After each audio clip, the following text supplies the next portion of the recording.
Oke, gabung lagi dengan Kang Maman Imanul Haq ya, Dewan Majelis Syuro PKB. Kang Maman, gimana Kang Maman menyikapi dialog kita tadi di segmen sebelumnya, Kang Maman? Iya, saya sangat senang ya dengan pernyataan senior saya, Bang Sahganda. Walaupun kami pernah berseteru dengan kami dan kita itu, tetapi kelihatan sebagai senior, jurnalis, dan lain sebagainya. Termasuk saya izin, Bang Ganda, kemarin tulisan Abang tentang artis sebuah pengkhianatan, saya share kemana-mana dan itu jadi diskusi hangat di kami. Seperti itu. Nah, ini menunjukkan bahwa seorang Sahganda aja sudah sangat rasional. Berarti politik kita udah mulai ke arah yang benar nih. Biasanya politik kita emosional, sekarang rasional. Biasanya politik kita sangat reaktif, sekarang proaktif. Biasanya politik kita hanya dipenuhi oleh buzzer-buzzer yang kalau setuju dia jelek-jelekin prestasi seseorang, tetapi dia puji-puji yang lain. Ini mengembalikan kembali. Sebenarnya kita ingin pada posisi apa yang dilakukan Anies di Jakarta itu, mana yang betul-betul prestasi, mana yang betul jadi kekurangan dan sebagainya. Inilah bentuk evaluasi, termasuk juga yang dilakukan oleh pemerintah Jokowi. Kita tidak ingin sesuatu itu dinilai atas dasar likes or dislikes gitu, tetapi rasional. Nah, politik rasionalitas, politik proaktif, politik dialog dan lain sebagainya, ini justru muncul ketika pasangan Anies Mohaimin muncul seperti itu. Saya senang men-share tulisannya Adi Masardi soal KPK dan lain sebagainya, dijadikan bahan diskusi-diskusi. Nah, kita hari ini membutuhkan negara-negarawan yang sebenarnya dulu memiliki kapasitas itu, tetapi di dua periode Pak Jokowi ini kok tiba-tiba seolah-olah hanya terpaku kepada satu kubu dan berhadapan dengan kubu yang lain. Ini tidak boleh terjadi lagi. Indonesia itu lebih penting dari sekedar kekuasaan. Maka apa yang dikatakan Bang Ganda itu menarik. Kita itu punya imaji kebangsaan di mana kakeknya Caimin, yaitu Kiai Bisri Samsuri, dengan kakeknya Pak Anies, itu memunculkan imaji kebangsaan dengan menggelorakan spirit perubahan. Tetapi perubahan yang digagas itu bukan perubahan radikal revolusioner, tetapi perubahan yang lebih sistematis, perubahan yang mengacu kepada kebutuhan-kebutuhan masyarakat, termasuk juga perubahan-perubahan yang mengacu kepada konstitusi, karena bernegara itu adalah berkonstitusi. Kita masih menyimpan begitu banyak persoalan kebangsaan ini, dan tentu dengan dua orang muda. Saya senang ketika ketemu Mas Anies lalu mengatakan kepada kami PKB, kita sama-sama seumur nih, Gus Mohaimin, kita ini sesama muda. Nanti kalau ada apapun kita bisa sharing. Jadi tidak ada gap communication, tidak ada juga kesulitan dalam berkomunikasi. Masa sih Indonesia tidak mau punya pemimpin yang sama-sama muda, berbasis intelektual, dua-duanya juga belajar tentang pentingnya mengkomunikasikan lewat media, cara-cara yang halus, berdasarkan data dan fakta, bukan berdasarkan hoax, bukan berdasarkan sekedar kampanye-kampanye yang tidak berbobot seperti yang hari ini kita saksikan dalam periode ini. Oke, Bang Syahganda, tanggapannya Bang? Iya, sekali lagi saya berharap bahwa bangsa Indonesia ini menemukan pemimpin yang sesuai dengan founding fathers. Spiritnya, semangatnya, tidak berkuasa untuk cari uang. Ya, 60% sekarang ini di kekuasaan itu adalah pengusaha yang orientasinya cari uang dan lain-lain. Ini dengan Anies dan Caimin ini, insya Allah rakyat, mereka itu terhubung langsung dengan rakyat yang besar. Ya, 50 juta warga NU. Kita tidak klaim PBNU, tapi warga NU karena Caimin adalah kader NU. Ya. Anies Baswedan kader Muhammadiyah, kader Masumi, kakeknya pendiri Masumi. Juga ada 30 juta itu pengikutnya di Indonesia. Insya Allah itu artinya rakyat tuh mereka perhatiin.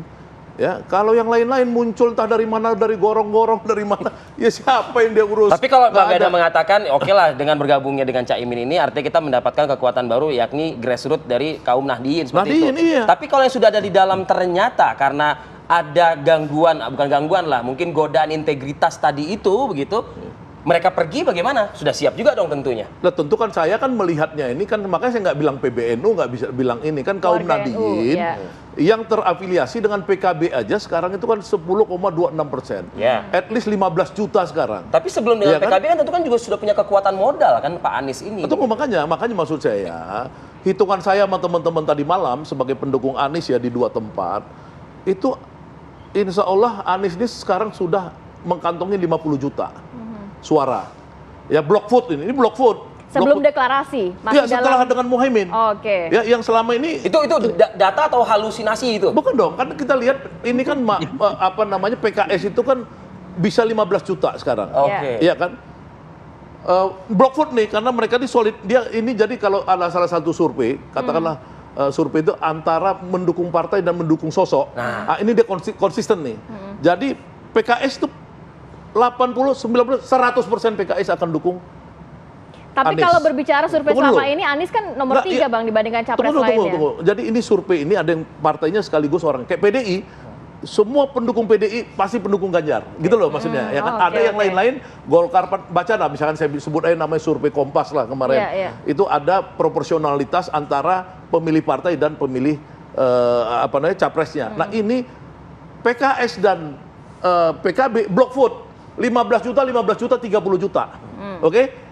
Kemudian Serikat Buruhnya Jumhur besok tanggal 11 akan launching 5 juta block vote. Oke. Habib Rizik itu 5 juta. Insya Allah, ini saya karena ketemu Yusuf Martak tadi malam, kira-kira dia bilang 60-70% kita dukung Anies tetap. Oke. Berapa itu? 5, 10, tambah 30, 40 juta. Dari partai-partai pendukung lain dan lain-lain itu 10 juta, 50 juta. Mudah-mudahan Anies menang satu putaran. Insya Allah, amin. Itu juga kalau nggak diganggu-ganggu kan Bang ya Nah, kalau maksudnya? diganggu ya lain lagi. Ya kan kalau kriminalisasi Muhaimin nggak ada Oke, Bang. salahnya di Oke, Bang. Mungkin Mas ini Bang gimana? sedikit. Nah, Itu tapi Pak udah ada hitung-hitungannya tuh. Masuk nggak di Mas Umam nih hitung-hitungannya? Ya tentu hitung-hitungan dari tim sukses tentu narasinya optimis. Oke. Dan itu tentu akan diaminkan karena namanya juga amin ya Pak. Koalisi amin.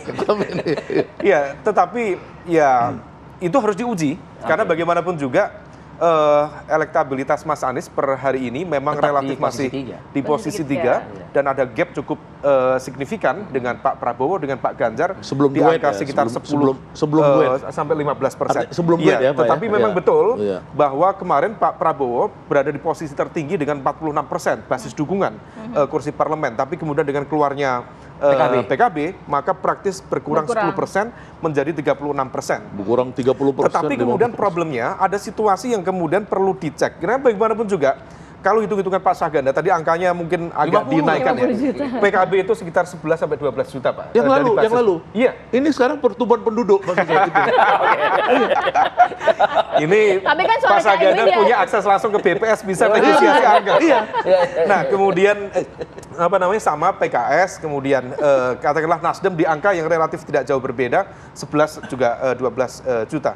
Tetapi ada satu situasi yang perlu diantisipasi karena bagaimanapun juga belum ada satupun lembaga survei yang pernah menarasikan atau mensimulasikan Oke. pasangan Anies dan Caimin. Iya. Nah, selama ini ada gap cukup serius dalam konteks elektoral antara elektabilitas PKB sebagai partai dengan elektabilitas Caimin secara personal. Iya. Nah, yang kita tahu ada gap cukup signifikan, PKB cukup terjaga baik 7, 8, bahkan kadang sekitar 9%, kemudian Caimin masih di angka sekitar di bawah 2%. Sebagai cawapres ya? Belum. Nah, ini bedanya Caimin yang sebelumnya dengan Caimin yang sekarang barangkali berbeda. Karena sekarang dia mendapatkan spotlight, sehingga kemudian akan mempengaruhi informational input yang masuk ke masyarakat, sehingga barangkali ada insentif elektoral.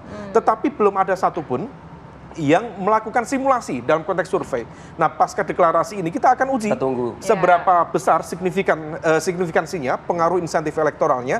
Tetapi situasi yang barangkali perlu diantisipasi, karakter dari pemilih Nahdliyin itu relatif tidak terkonsolidasi di satu titik capres-cawapres. Ya. Seringkali dia Terpecah mengalami sebaran yang merata, Sebaran. mengalami diaspora yang cukup merata. Karena Oke. seringkali afiliasi kepartaiannya juga berbeda-beda. Oke. Dan yang terlebih penting lagi, selama hampir 1 tahun ini, proses jualan politik yang dilakukan oleh PKB, oleh Caimin, itu relatif sangat dioptimalkan untuk menjual nama Pak Prabowo. Iya. Nah, itu yang kemudian masuk dalam kesadaran, literasi politik, termasuk Para acceptance, pendukungnya. political acceptance dari para kiai sepuh, jaringan santri, termasuk jaringan pesantren. Kalau misal memang betul teman-teman dari kalangan pemilih Nahdliyin memiliki literasi politik yang lebih baik, tentu mereka akan lebih independen. Oke. Tidak mudah untuk diombang-ambingkan.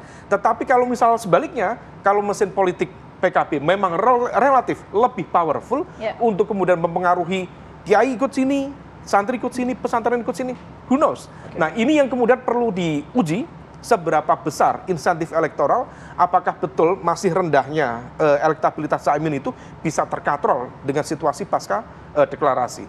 Tetapi bagaimanapun juga ya tadi silahkan sesuatu yang optimis ya. Ya karena Tetapi- 15/60% itu yang paling rendah. Oke, baik. Jadi 15 juta itu, NU itu 60 juta. Oke. Oke.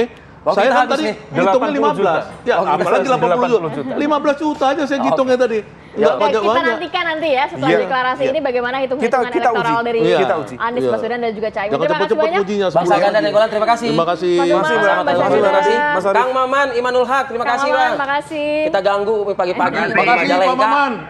Kami dan kita Oh ya Bang, bersatu. kamu bangga.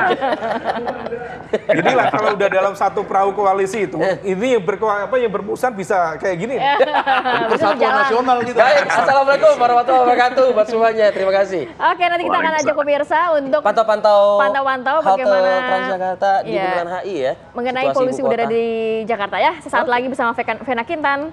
Sesaat lagi bersama kami di Apa Kabar Indonesia Pagi.